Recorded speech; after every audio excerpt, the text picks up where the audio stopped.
ইয়া রাব্বাল আলামিন। আল্লাহ, তুমি না কোরআনে বলেছো বান্দা যতই গুনাহ করবে আমার কাছে তাওবা করলে আমি তোমারে মাফ করে দেব।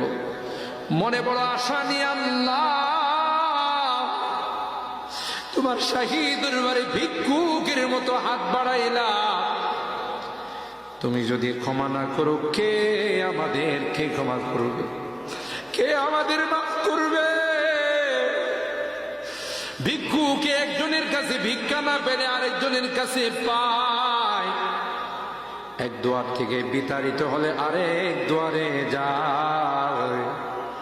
তোমার দরবার থেকে যদি মাহরুম হয়ে যায়, বিতাড়িত হয়ে যায়, কার কাছে যাব? কে আমাদেরকে ক্ষমা করবে?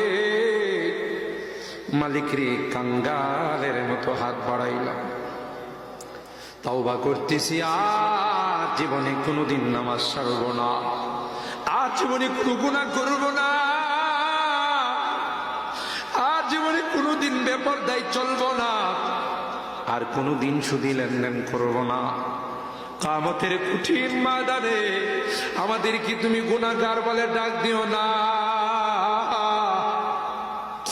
সূরা ইয়াসিনের মধ্যে পড়েছি, আল্লাহ গুনাহগারদেরকে তুমি গুনাহগার বলে ডাক দিবে, আর বলবে, এ পাপাচারের দলেরা, এ পাপিষ্টের দলেরা, আমার নেককার বান্দাদের থেকে আলাদা হয়ে যা। ওই দিন যদি আমাদেরকে নাম ধরে ধরে তুমি ডাক দাও,